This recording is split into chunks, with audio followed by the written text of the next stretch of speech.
Welcome friends. আশা করছি তোমরা সকলেই ভালো আছো এবং সুস্থ স্বাভাবিক আছো।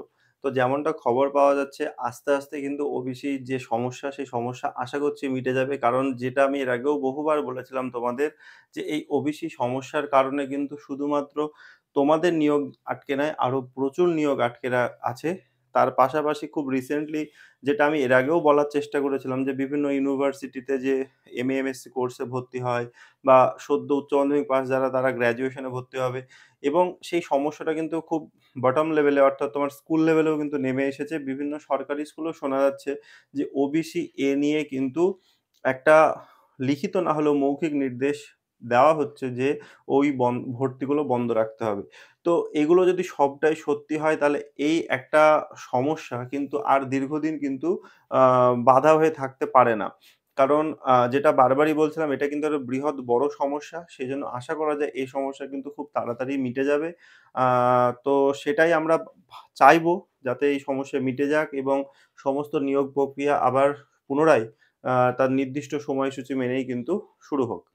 তো আজকে তোমাদের সঙ্গে আমি বেশ কিছু প্রশ্ন আলোচনা করার চেষ্টা করব এবং পূর্বের মতন এবারও বলছি, যদি তোমাদের ভালো লাগে উত্তরগুলো তাহলে তোমরা নেবে, নাহলে নিজের মতন করে কিন্তু অবশ্যই মডিফাই করবে।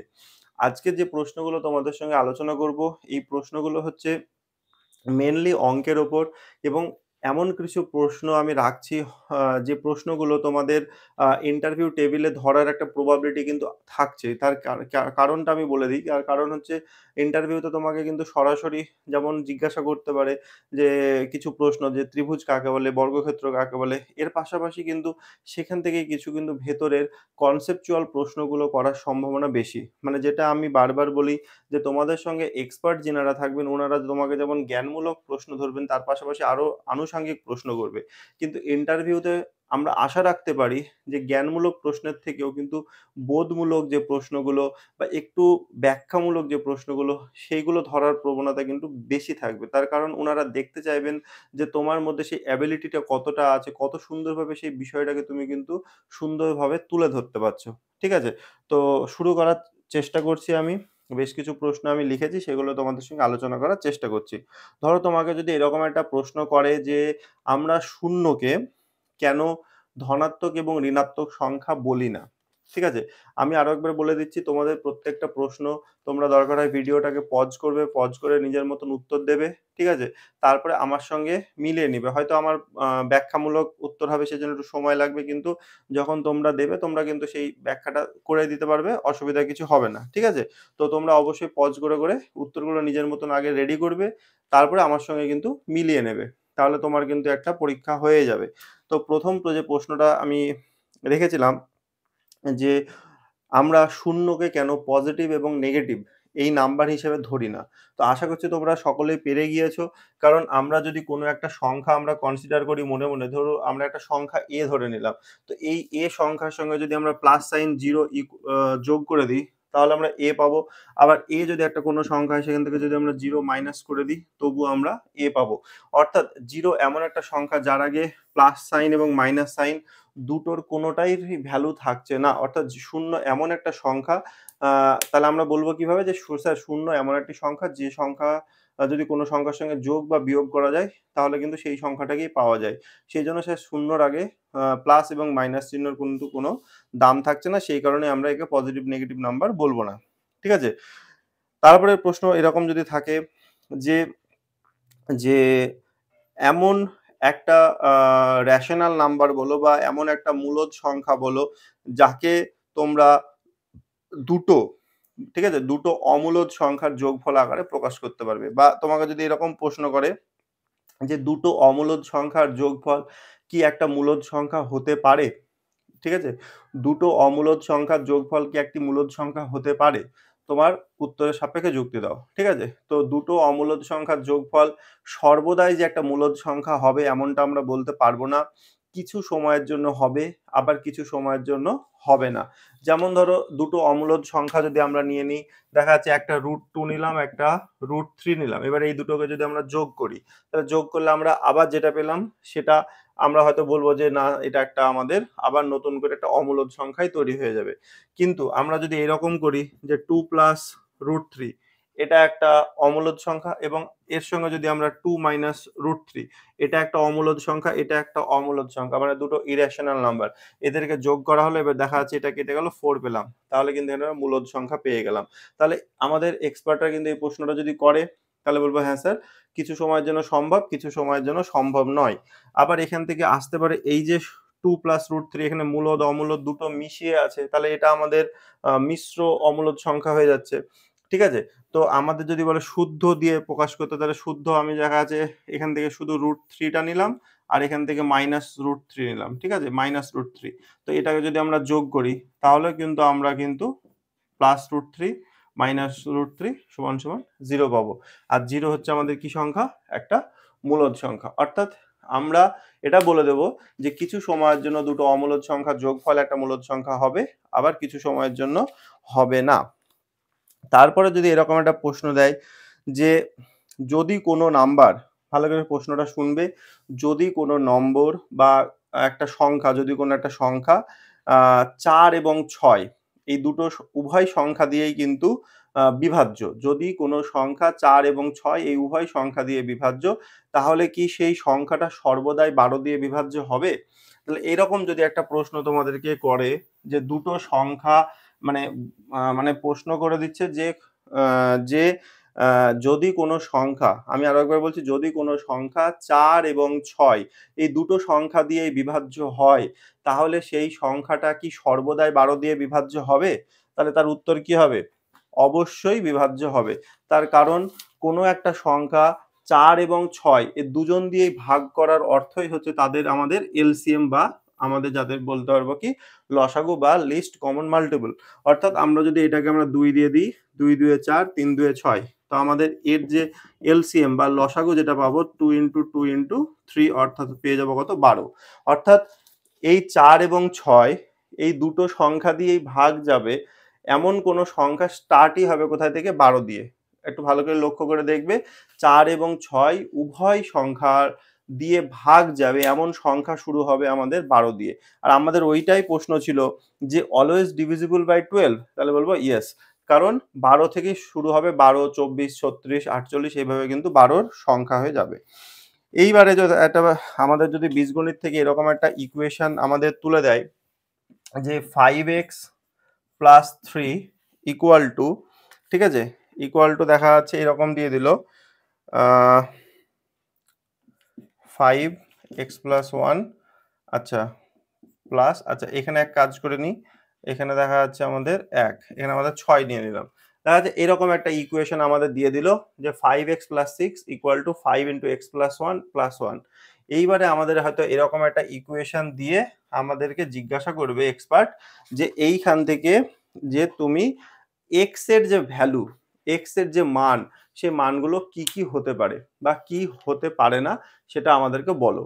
তাহলে আমরা যখন এই ইকুয়েশনটার দিকে তাকাবো, এই ইকুয়েশনটায় যদি আমরা একটু ভালো করে লক্ষ্য করে দেখি বা এটাকে যদি আমরা ক্লাস 7-8 এর মতন করে সলভ করার চেষ্টা করি, আমরা এখানে দেখতেই পাচ্ছি যে এই রাইট হ্যান্ড সাইডটা যদি আমরা সলভ করি তাহলে আমরা এরকম পাচ্ছি। তো তারপরের লাইন কিন্তু আমাদের 5x প্লাস 6 আসছে, অর্থাৎ আমাদের লেফট হ্যান্ড সাইডেও যা আছে রাইট হ্যান্ড সাইডেও তাই আছে। আমরা যদি দুই সাইডে কেটে দিই তাহলে কিন্তু আমাদের দুই সাইডে কিছুই পড়ে থাকবে না, অর্থাৎ মানে 0 ইকুয়াল টু 0 এরকম হয়ে যাচ্ছে ব্যাপারটা। ঠিক আছে, তো আমাদের যখন এরকম 0 ইকুয়াল টু 0 হয়ে যাচ্ছে, মানে উভয় সাইডে কেটে যাচ্ছে, অর্থাৎ এক্স কিন্তু আর থাকছে না। তাহলে এবার একটা জিনিস ভাবো যে তোমার একটা ইকুয়েশন দেওয়া হলো, সেই ইকুয়েশনে যার মান বের করতে বললো তাকেই তুমি আর খুঁজে পাচ্ছ না, সে আর নেই। তার মানে এখানে বুঝে নিতে হবে এটা কিন্তু একটা আইডেন্টিক্যাল বা আইডেন্টিটি বা অভেদ বলা যেতে পারে, এবং এখানে এক্স এর ভ্যালু কিন্তু আমরা যে কোনো মান কনসিডার করতে পারি। যদি যেহেতু এটা বাস্তব ব্যাপার দিয়েছে তাহলে আমরা বলবো যে এখানে এই এক্স এর মানটা যে কোনো বাস্তব সংখ্যা হবে, অর্থাৎ আমরা এখানে এক্স এর মান যে কোনো বাস্তব সংখ্যা, মূলদ অমূলদ ভেতরে যা যা আছে আমরা যা বসাবো প্রত্যেকটা মানের জন্য কিন্তু এটা সত্য হবে। ঠিক আছে, তো এটাই আমরা কিন্তু এখান থেকে বলতে পারি। তারপরে একটা প্রশ্ন এরকম রাখা হয়েছে যে আহ হ্যাঁ, বলছে can you find the two difference number যদি তাদের সাম এবং প্রোডাক্ট আর দ্য সেম। ঠিক আছে, বলছে দুটো আলাদা আলাদা সংখ্যা আমাদেরকে দিয়ে দেবে এবং সেই শর্তটা বলে দিচ্ছে সেই সংখ্যা দুটোর যোগফল এবং সেই সংখ্যা দুটোর গুণফল যদি সমান হয় তাহলে কি আমরা এরকম কোনো সংখ্যা পেতে পারি? ঠিক আছে? এই ধরনের অঙ্কগুলো যখন তোমাদেরকে দেবে, তোমাদেরকে যখন ডেমো দিতে বলবে, তোমাকে বোর্ডে যেতে বলবে, বোর্ডে যাওয়ার পর কিন্তু এই ধরনের জিনিসগুলো তোমাদের দেবে। তাহলে আমাদের কি বললো? তোমাকে দুটো সংখ্যা দেওয়া হলো, ঠিক আছে? দুটো সংখ্যা দিয়ে তোমাদের বলে দিল যে সেই সংখ্যা দুটোর গুণফল এবং সেই সংখ্যা দুটোর যোগফল সমান। সংখ্যা দুটো কিন্তু আলাদা আলাদা। তাহলে আমরা যদি একটা সংখ্যা x একটা সংখ্যা y আমরা ভেবে নিই, তাহলে সংখ্যা দুটোর গুণফল মানে কি xy, আর তাদের যোগফল মানে কি x প্লাস y। এবার আমাদের বলেছে এরকম কি কোনো সংখ্যা বের করা সম্ভব? তো আমরা কি করব? যে কোনো একটাকে বাম দিকে যদি নিয়ে আসি তাহলে xy minus x equal to y এরকম হচ্ছে। আমরা যদি এখান থেকে x কে কমন নিয়ে নিই তাহলে y minus 1 equal to y। তাহলে এখান থেকে আমরা যে ইকুয়েশনটা পাচ্ছি x equal to y by y minus 1। তা জাস্ট আমরা এই একটা সমীকরণ কিন্তু পেয়ে যাচ্ছি। এইবারে দেখো তোমরা যদি এখানে y এর ভ্যালু পুট করতে থাকো তাহলে x এর ভ্যালু কিন্তু আমরা পেতে থাকবো। যেমন ধরো আমরা যদি এখানে কথার কথা y এর মান যদি আমরা 0 বসাই, y এর মান যদি 0 বসাই তাহলে 0 বাই 0 মাইনাস 1 মানে নিচে মাইনাস 1 উপরে 0, তাহলে এখানে x এর ভ্যালু কিন্তু আমরা 0 পাবো। তো 0 নিয়ে তো কাজ নেই, কারণ 0 ইন্টু 0 মানেও 0, 0 প্লাস 0 ইকুয়াল টু 0। তো সেই জন্য 0 কে বাদ দিয়ে আমরা ভাববো। এইবারে দেখো এইখানে তুমি যদি 1 নাও, ঠিক আছে, y এর ভ্যালু তুমি যদি 1 নাও তাহলে কিন্তু x এর ভ্যালু কিন্তু এখানে ইনফিনিটি হয়ে যাবে, মানে 1 বাই 0। তো এই মানটাকে তোমার কিন্তু অবাস্তব ধরতে হবে বা আমাদের অসঙ্গত ধরতে হবে। এবার নেক্সট যদি আমরা y এর মান এখানে 2 পুট করি তাহলে কিন্তু আমরা এখান থেকে x এর যে ভ্যালু, ঠিক আছে, তাহলে কিন্তু এখান থেকে আমরা x এর যে ভ্যালু সেটা কিন্তু আমরা পেয়ে যাব 2, ঠিক আছে। তাহলে y এখানে y এর ভ্যালু যদি আমরা 2 নিই তাহলে এখানে 2 পাবো। তাহলে 2 সমান সমান 2, এখানে x এও 2 y এও 2, কিন্তু আমাদের প্রথমেই বলে দিয়েছিল কি x এবং y কিন্তু ডিফারেন্ট নাম্বার, তো সেই জন্য আমরা এটাকেও নিতে পারছি না। তাহলে পরপর আমরা তিনটেকে নিতে পারলাম না। তাহলে লাস্ট আমাদের নেক্সট অপশনে যাব y ইকুয়াল টু 3। তাহলে y এর মান যদি আমরা 3 বসাই তাহলে কিন্তু এখানে x এর মান দেখবে আমরা 3/2 পাবো, আর এটাই হবে আমাদের উত্তর। এইবারে আমি এটা বোঝানোর জন্য বললাম, না হলে কিন্তু আমরা এই অপশন তিনটে চোখে দেখেই বলে দিতে পারতাম যে 0 বসালে 0 হচ্ছে, 1 বসালে অসঙ্গত হচ্ছে, 2 বসালে 2 হচ্ছে, আমরা কিন্তু এটা বুঝেই যাচ্ছিলাম। তো সেই জন্য এই উত্তরটা গিয়ে আমাদের সঠিক হবে। এবং দেখো এই দুটোকে তুমি যদি গুণ করে দাও তোমরা তাহলে 9/2 পাবে, আবার এই দুটোকে যোগ করলেও কিন্তু আমরা সেই 9/2 পাবো। তো এই ধরনের অঙ্কগুলো কিন্তু তোমাদেরকে ধরতে পারে। আমি হয়তো এটা বললাম, এরকম টাইপের অনেক ছোট ছোট অঙ্ক আছে সেগুলোও কিন্তু তোমাদের ধরতে পারে। তো এইগুলো কিন্তু মাথার মধ্যে রাখতে হবে, কারণ এগুলো সমস্ত কিছু ভাববে না যে খুবই উঁচু ক্লাসের কোনো পড়াশোনা বা খুব জটিল অঙ্ক। এগুলো কিন্তু খুবই মানে নিচু লেভেলের, অর্থাৎ আমাদের ওই 7 বা 6, 8 এই লেভেলের কিন্তু অঙ্ক এগুলো। তো সেই কারণে অনেকে যদি ভাবো যে না এত কঠিন অঙ্ক ধরবে না বা এইসব দেবে না, তো চিন্তা ভাবনা একদমই ভুল, কারণ মাধ্যমিক লেভেল পর্যন্ত আমাদের কিন্তু অঙ্কের ওপর প্রশ্ন করতেই পারে, ঠিক আছে। তারপরে একটা প্রশ্ন এরকম যদি দেয় তোমাদের যে যদি কোনো নাম্বার 9 দিয়ে বিভাজ্য হয়, আমরা সকলে জানি যে কোনো নাম্বার 9 দিয়ে বিভাজ্যতা কি করে চেক করি। আমাদের এটা কিন্তু একটা প্রশ্ন আসতে পারে যে যে কোনো একটা আপনাকে সংখ্যা দেওয়া হলো, সেই সংখ্যাটি 9 দিয়ে বিভাজ্য, আপনি কি করে বুঝবেন? তখন আমরা কি করি, সেই সংখ্যাটার অঙ্কগুলো যোগ করি। যেমন ধরো 27, 27 তো 9 দিয়ে বিভাজ্য।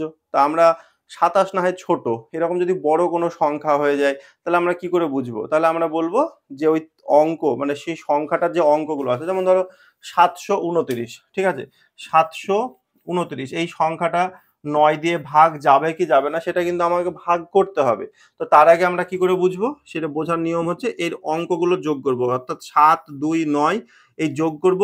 এই যোগফলটা যদি 9 দিয়ে ভাগ যায় তাহলে আমরা বলে দিতে পারি যে হ্যাঁ 729 সংখ্যাটা 9 দিয়ে ভাগ যাবে। এরকম যদি একটা বড় কোনো সংখ্যা দিয়ে যদি বলে 9 দিয়ে ভাগ যাবে কি যাবে না, তখনও কিন্তু আমরা কি করব, প্রত্যেকটা অঙ্ককে আমরা যোগ করব। যোগ করে যোগফল যদি 9 দিয়ে ভাগ যায় তখন বলবো যে হ্যাঁ এই সংখ্যাটা 9 দিয়ে ভাগ যাবে। তাহলে এইবারে এই 729 ভাগ যাচ্ছে কিভাবে আমরা বুঝবো, ওইভাবেই এই 7 আর 2 9 আর 9 9 18, 18 কে আমরা তো 2 দিয়ে 9 দিয়ে ভাগ করতে পারবো, 2 হবে। সেজন্য বলে দেবো এই সংখ্যাটা ভাগ যাবে। এক্সপার্টদের প্রশ্ন যে এই যে আমরা যোগ করছি এটা আমরা কেন করছি? কি বললাম বোঝা গেল? এক্সপার্টদের প্রশ্ন হবে যে এত বড় একটা সংখ্যা, এটা না হয় 3 অঙ্কের হলো, এর থেকে তো বড় অঙ্কের থাকতে পারে, 4 অঙ্কের বা 5 অঙ্কের। সেটা আমরা কেন শুধু এই অঙ্কগুলোকেই যোগ করি? এটার যুক্তি কি? তো এই ধরনের যদি প্রশ্ন আমাদেরকে দেয়, তাহলে আমাদের কিন্তু সেটার ব্যাখ্যা কিন্তু দিতে হবে। তো আমি কি করছি, আমি একটা জেনারেল উত্তর দেওয়ার চেষ্টা করছি। দেখা যাচ্ছে এইরকম একটা একক, দশক আর শতক নিয়ে আমরা এখানে 3টে সংখ্যা নিয়ে নিলাম, অঙ্ক এক্স ওয়াই জেড, একটা 3 অঙ্কের একটা কিন্তু সংখ্যা, ঠিক আছে? তাহলে এই সংখ্যাটা যদি আমরা তৈরি করি, তাহলে তৈরি করলে আমাদের কি হবে, X Y Z equal to নিশ্চয়ই এরকম হবে যে 100x 10y আর শুধু জেড, ঠিক আছে? কারণ শতকের ঘরে 100, দশকের ঘরে 10, ব্যাপারটা বোঝা যাচ্ছে। এইবারে আমরা কি করব, এই যে 100 আছে এটাকে আমরা এইরকম ভেঙে নিতে পারি 99x প্লাস এক্স, এই যে 10y আছে এটাকে 9y প্লাস ওয়াই, আর লাস্টে জেড থেকে গেল। এইবারে আমরা যদি এইটাকে একটু কাছাকাছি নিয়ে আসার চেষ্টা করি আর বাকিগুলোকে যদি এক জায়গায় রেখে দিই, তাহলে দেখবো আমরা এই রকম পড়ে থাকছে যে এখানকার এক্স, এখানকার ওয়াই, এখানকার জেড আলাদা হয়ে গেল, আর এই 99x আর 9y এই দুটোকে এক জায়গায় চলে আসলো। এবার এখান থেকে 9 যদি কমন নিই তাহলে 11x প্লাস ওয়াই, আর বাকি কিন্তু রিমেনিং পার্ট কিন্তু আমাদের পড়ে থাকলো। তাহলে আমাদের শর্ত কি ছিল, 9 দিয়ে বিভাজ্য। তাহলে আমরা দেখতেই পাচ্ছি কিন্তু এই পার্টটুকু সর্বদাই 9 দিয়ে ভাগ হচ্ছে। তাহলে এই পার্টটুকু যখন সর্বদাই 9 দিয়ে ভাগ হচ্ছে, তাহলে জাস্ট আমরা এইটুকু চেক করলেই হয়ে যাবে যে এটা যদি 9 দিয়ে ভাগ যায় তাহলে জানবো হয়ে যাবে। তো সেই কারণেই যত বড়ই সংখ্যা দেখ না কেন, সেই সংখ্যাটা কিন্তু আমরা এইভাবে প্রেজেন্টেশন করতে পারবো। দেখবে স্থানীয় মানে বিস্তার যে কথাটা বলে, ওই রকম ভাবে আমরা কিন্তু বিস্তার করতে পারছি। তো সেই কারণে আমাদের এত বড় চেক করার দরকার নেই, জাস্ট এইটুকু চেক করলেই হবে। তো সেটাই তুমি যুক্তি দেবে। যদি তোমাকে এক্সপার্ট এরকম টাইপের কোনো প্রশ্ন করে, তখন বলবে এক কথায় যে স্যার এটা স্থানীয় মানে বিস্তার করলে এটা কিন্তু বোঝা সম্ভব, আপনি যদি আমাকে একটু সময় দেন আমি কিন্তু বোর্ডে এই বিষয়টা উপস্থাপন করতে পারি। এইভাবে পারমিশন নিয়ে নেবে যদি তুমি বসে থাকো। আর যদি তুমি বোর্ডেই থাকো তখন তো কোনো অসুবিধা নেই, বোর্ডটাকে ইউজ করবে। তো এরকম যদি কোনো ম্যাথামেটিক্যাল কিছু দেয়, তখন একদম এক্সপার্টদেরকে বলে দেবে যে স্যার আপনি যদি একটু অনুমতি দেন, আমি এটা একটু বোর্ডে আমি করে দেখাতে চাই, ঠিক আছে? এভাবে পারমিশন নিয়ে নেবে, কোনো অসুবিধা নাই। ওনাদের সামনে আবার খাতা পেনও থাকতে পারে, খাতা পেনও বোঝাতে পারো, ঠিক আছে? তো এটা কোনো ব্যাপার না। আচ্ছা, এই একটা গেল। আরেকটা ব্যাপার কি, আরেকটা ব্যাপার যদি তোমাদের এরকম একটা প্রশ্ন করে যে হ্যাঁ, এটা বলছে যে যদি কোনো একটা সংখ্যা, যে কোনো একটা সংখ্যাকে তুমি সেই সংখ্যা দিয়ে গুণ করছো। তোমাকে ধরো বললো, ধরুন আপনাকে একটা আমি সংখ্যা দিলাম, আপনি সেই সংখ্যাটাকে সেই সংখ্যাটাকে গুণ করলেন এবং গুণফল থেকে আবার সেই সংখ্যাটাকে আপনি কি করলেন, বাদ দিয়ে দিলেন। তাহলে তোমাকে প্রশ্ন করবে যে তাহলে কি ধরনের সংখ্যা আপনি পাবেন এবং কি ধরনের সংখ্যা আপনি পাবেন এবং কেন এই ধরনের সংখ্যা পাবেন ব্যাখ্যা করুন। তাহলে প্রশ্নটা কি দিল, যে আপনাকে একটা সংখ্যা দেওয়া হলো, আপনি সেই সংখ্যাটার সঙ্গে সেই সংখ্যাটা কি করলেন, গুণ করলেন, ঠিক আছে? গুণ করার পর যে গুণফল হলো, সেই গুণফল থেকে আবার সেই সংখ্যাটা বাদ দিয়ে দিলেন। বাদ দেওয়ার পর যে ধরনের সংখ্যাগুলো পাবেন সেই সংখ্যাগুলো আপনার কেমন হবে। তো এই ধরনের অঙ্কগুলো করার জন্য আমরা কি করব, প্রথমে একটা সংখ্যা আমরা এক্স ধরে নিলাম। তাহলে এক্স এর সঙ্গে আমরা কি করলাম, এক্স কে গুণ করলাম, সেই গুণফল থেকে আবার এক্স বাদ দিয়ে দিলাম। তাহলে আমরা সুবিধা হচ্ছে ভাবতে। তাহলে আমরা যদি এখানে এক্স কমন নিই তাহলে এক্স মাইনাস ওয়ান। এইবারে তুমি দেখো ভাবতে তোমার সুবিধা হবে। দেখো x into x minus one. তাহলে আমরা যদি সেই সংখ্যাটাকে আমরা যদি এখানে জিরো ধরতাম, যে এই এক্স যে সংখ্যাটা জিরো ধরলে তো আমরা মুখোমুখি হচ্ছে জিরো, জিরো ইন্টু জিরো মানে zero, zero minus zero equal to zero. তাহলে আমরা জিরো পাচ্ছি। যদি আমরা এক্স এর মান জিরো ধরি তাহলে আমরা কত পেলাম, জিরো পেলাম। এক্স এর মান যদি আমরা ওয়ান ধরি, দেখো তাহলেও আমরা কিন্তু জিরো পাচ্ছি। এক্স এর মান যদি আমরা দুই ধরি তাহলে কিন্তু এর মান দুই পাবো। এক্স এর মান যদি আমরা তিন ধরি তাহলে দেখো এখানে তিন ইন্টু তিন মাইনাস এক মানে দুই, তার মানে আমরা ছয় পাবো। তো এইভাবে কিন্তু আমরা সংখ্যাগুলো কিন্তু পেতে থাকবো। অর্থাৎ আমরা যদি খুব ভুল না হলে আমরা যদি এটা বলি যে এখানে আমরা যে সমস্ত সংখ্যাগুলো পাবো সেই সংখ্যাগুলো কিন্তু দেখো জিরোর ছোট কিন্তু আর হওয়ার সম্ভাবনা নেই, জিরোর থেকে কিন্তু সব বড় হবে। হ্যাঁ, অবশ্যই সংখ্যাগুলো যদি আমরা পূর্ণ সংখ্যা নিই, পূর্ণ সংখ্যা মানে এরকম 0, 1, 2, 3, 4 এরকম। হ্যাঁ, এবার যদি আমরা মাইনাসেও যাই, মাইনাসে গেলেও কিন্তু খুব একটা প্রবলেম হবে না। কারণ দেখো মাইনাস যদি আমরা কথার কথা এখানে কোনো একটা সংখ্যা যদি আমরা মাইনাস নিই, দেখা যাচ্ছে x এর মান আমরা -1 নিচ্ছি। তাহলে আমরা যদি এখানে -1 পুট করি, দেখো -1 ইনটু ওখানে আবার পেয়ে যাবো -2, সেই ঘুরে ফিরে কিন্তু আবার +2 হয়ে যাবে। অর্থাৎ আমরা যদি কোনো সংখ্যা মাইনাস নিই, তাহলে এই মাইনাস আর এই মাইনাস কিন্তু গুণ হয়ে প্লাসে রূপান্তরিত হয়েই যাচ্ছে, ঠিক আছে? তো সেই জন্য আমরা বলতে পারি যে কোনো পূর্ণ সংখ্যার ক্ষেত্রে আমরা যে সংখ্যাগুলো পাবো সেই সংখ্যাগুলো অবশ্যই 0 এবং 0 থেকে বড় এরকম কোনো সংখ্যা পাবো, ঠিক আছে? বা ধনাত্মক পূর্ণ সংখ্যা বা জোড় সংখ্যাও বলা যেতে পারে খুব জোর করে, কারণ 0 টা তো জোড়ের মধ্যেই ঢুকে পড়ছে। এবার আবার যদি মানে নিচু ক্লাসের সাপেক্ষে আমরা ভাবি, তাহলে আবার 2 থেকে ধরতে হবে সেইজন্য। তো সব জোড় যেহেতু পাচ্ছি না আমরা, সেজন্য জোড় সংখ্যা বলার দরকার নেই। আমরা এখানে বলবো যে 0 এবং 0 এর থেকে বড় এরকম কোনো সংখ্যা আমরা পাবো। তাহলে আমরা সমস্ত বিতর্ক এড়িয়ে যেতে পারবো। এইবার তোমাদের মনে প্রশ্ন হতে পারে যে তাহলে আমরা যদি কোনো মূলদ সংখ্যা পুট করি, দেখা যাচ্ছে একটা ফ্র্যাকশন যদি আমরা এখানে পুট করি, যেমন ধরো x এর জায়গায় যদি আমরা হাফ নিতাম, ঠিক আছে? এখানে যদি একটা হাফ নিই, তাহলে হাফ ইনটু হাফ মাইনাস 1। এবার হাফ থেকে যখন -1 গুণ করবে, দেখো এখানে কিন্তু -1/2 পাবে। তখন কিন্তু -1/4। অর্থাৎ তখন কিন্তু আমরা একটা নেগেটিভ নাম্বার পেতে পারি। অর্থাৎ এটা কিন্তু কখন সম্ভব? যখন কোনো আমরা ফ্র্যাকশন বা কোনো মূলদ সংখ্যা পুট করছি। তো আমাকে তো সেটা বলেনি, ঠিক আছে? তো আমাকে বলেছে যে পূর্ণ সংখ্যার ক্ষেত্রে যদি বলে, তখন আমরা বলবো 0 এবং 0 এর বড়, ঠিক আছে? তো আমার বলার উদ্দেশ্য, এই ধরনের অঙ্কগুলো কিন্তু আমাদের অবশ্যই মাথার মধ্যে রাখতে হবে, কারণ এগুলো আমাদের কিন্তু বলতেই পারে, ঠিক আছে? আবার এই জিনিসটাই যে আমাদের অন্যভাবে বলতে পারে, এই জিনিসটা ধরো বললো, দেখা যাচ্ছে এই লাইনটা থেকে এই এক্স স্কোয়ার মাইনাস এক্স হয়তো বলে দিল এক্স স্কোয়ার মাইনাস এক্স এর মানটা লেস দেন 0 হবে। তাহলে তোমাকে এক্স এর ভ্যালু বের করতে বলবে। তাহলে এক্স স্কোয়ার মাইনাস এক্স এটা যদি লেস দেন 0 হয়, তাহলে আমরা এখানে কি পাচ্ছি? এক্স ইন্টু এক্স মাইনাস 1 এর মান লেস দেন 0। অর্থাৎ এই দুটোর গুণফল, এই দুটোর গুণফল সবসময় কি হবে?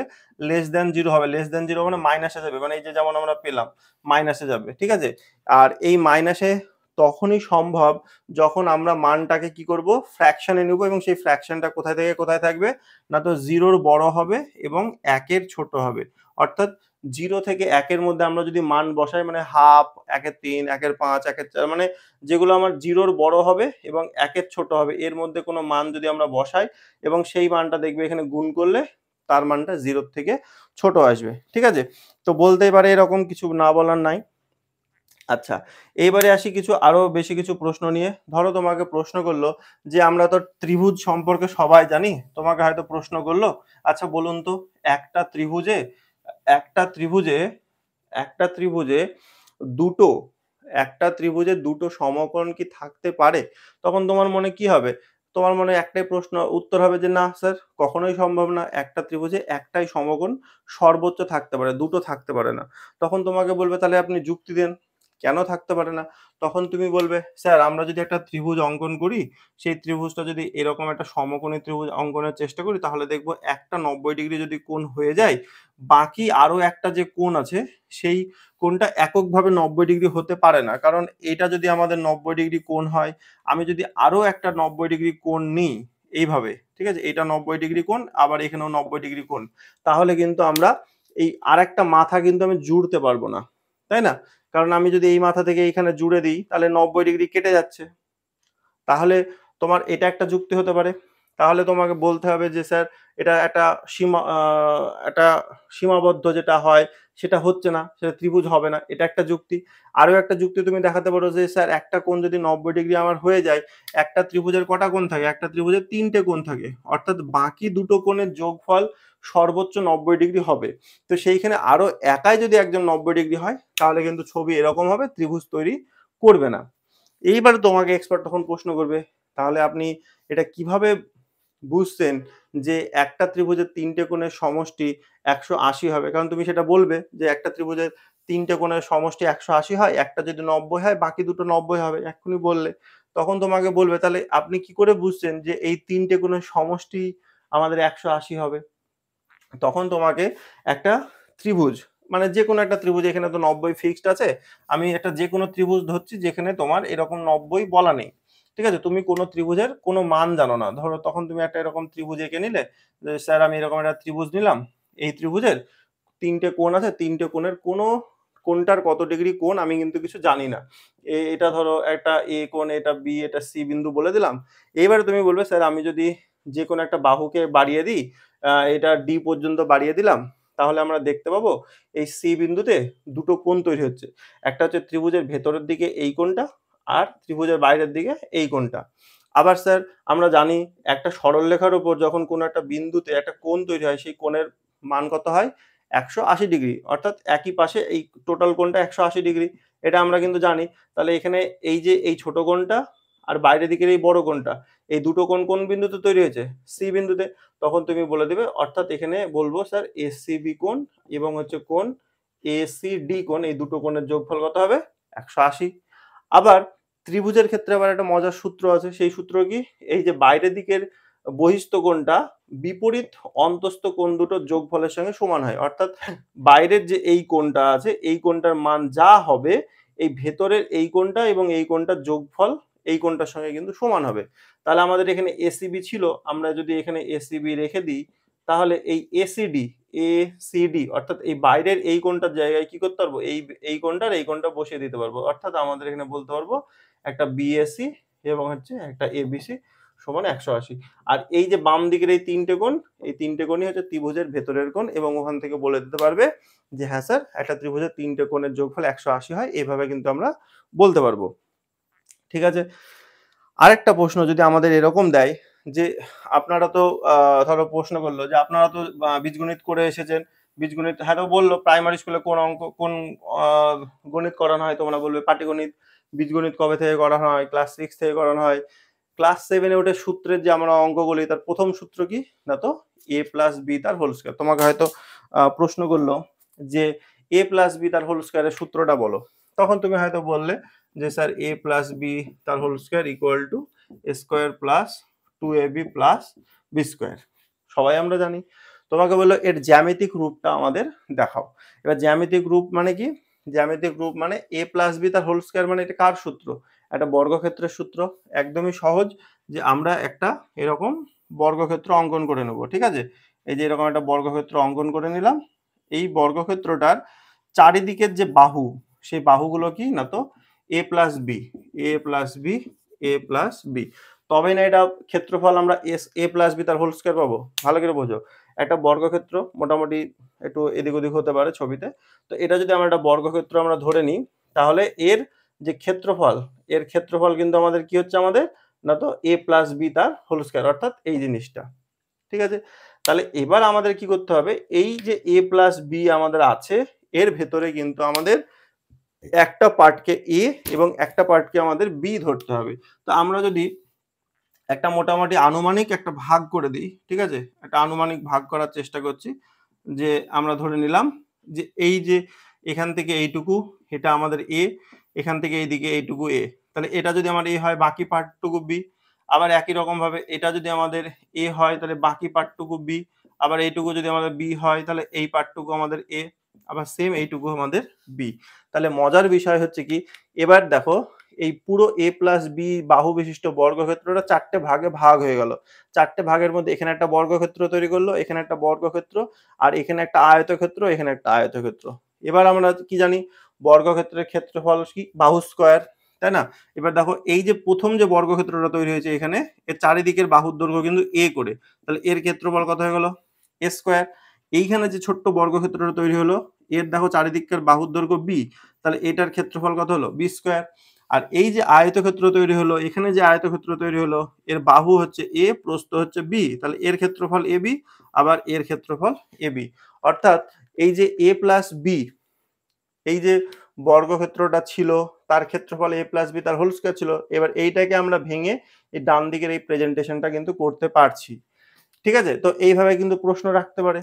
এইবারে তোমাকে এক্সপার্ট প্রশ্ন করলো যে তাহলে আমাদের এই এ প্লাস বি তার হোল স্কয়ারকে আমরা এ স্কয়ার প্লাস বি স্কয়ার এইভাবে কিন্তু আমরা কেন লিখি না?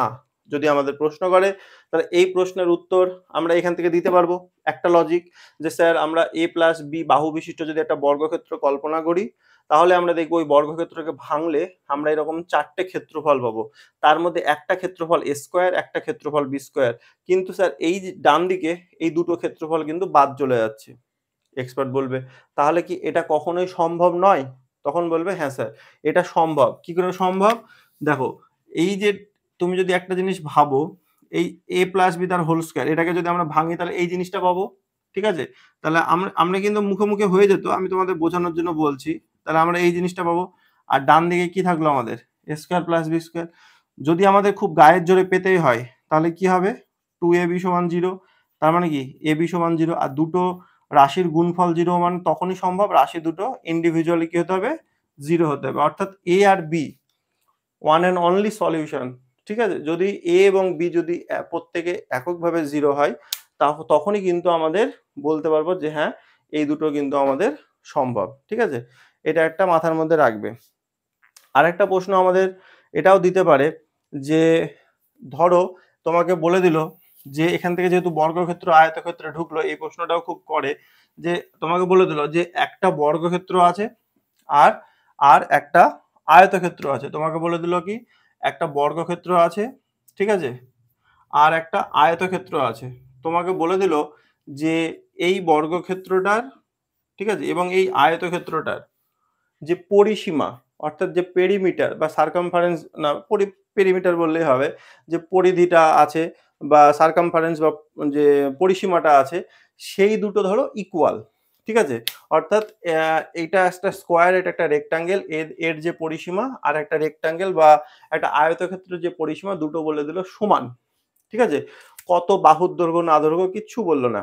তোমাকে প্রশ্ন করলো যে তাহলে প্রশ্নটা হচ্ছে যে এই যে বর্গক্ষেত্র আছে তার ভেতরের যে ক্ষেত্রফল এইটা আর এই যে আয়তক্ষেত্র আছে এর ভেতরের যে ক্ষেত্রফল এইটা কোনটা বেশি কোনটা কম। আরো একবার বলছি, একটা বর্গক্ষেত্র আর একটা আয়তক্ষেত্র আমাদের দিয়ে দিল, বলে দিল শর্ত যে এদের দুজনের পরিসীমাটা সমান। প্রশ্ন তোমার কাছে যে তাহলে এদের ক্ষেত্রফল কোনটা বেশি আর কোনটা কম। এই ধরনের যদি প্রশ্ন আসে তোমাকে কিন্তু ওখানে কিন্তু যুক্তি দিয়ে লজিক্যালি বোঝাতে হতে পারে। তো একটা জিনিস দেখো, এই যে বর্গক্ষেত্রটা আছে এর বাহুর দৈর্ঘ্য যদি আমরা a ধরে নিই আর এই আয়তক্ষেত্রের দৈর্ঘ্য যদি x এবং প্রস্থ যদি আমরা y ধরে নিই তাহলে আমাদের শর্ত কি দেওয়া আছে? শর্তে বলা আছে যে এর পরিসীমা এর পরিসীমার সঙ্গে সমান। তাহলে এই বর্গক্ষেত্রের পরিসীমা 4a আর আয়তক্ষেত্রের পরিসীমা 2 ইন্টু এক্স প্লাস ওয়াই, এটা আমরা জানি। তাহলে এখান থেকে আমরা যদি ক্যালকুলেশন করতে যাই তাহলে কিন্তু আমরা দেখতে পাচ্ছি যে এখান থেকে a সমান সমান কিন্তু আমাদের এই লাইনটা পেয়ে যাচ্ছি যে এক্স প্লাস ওয়াই বাই 2। অর্থাৎ কিন্তু আমরা বলতে পারি যে একটা বর্গক্ষেত্রের বাহু a যদি হয় আর আয়তক্ষেত্রের এক্স প্রস্থ আর দৈর্ঘ্য আর প্রস্থ যদি হয় তাহলে এরকম একটা ইকুয়েশন দাঁড়াচ্ছে। এবার আমাদের দরকার কি ক্ষেত্রফলে পৌঁছানো। তো আমরা কি জানি এই যে বর্গক্ষেত্রটা আছে তার ক্ষেত্রফল কি a স্কয়ার আর আয়তক্ষেত্রের ক্ষেত্রফল কি এক্স ওয়াই। তাহলে আমাদের কিন্তু ওই জায়গাটাই পৌঁছাতে হবে, a স্কয়ারও পেতে হবে এবং এক্স ওয়াই পেতে হবে। সেই জন্য আমরা কি করব বোথ সাইড এখানে স্কয়ার করে দেবো।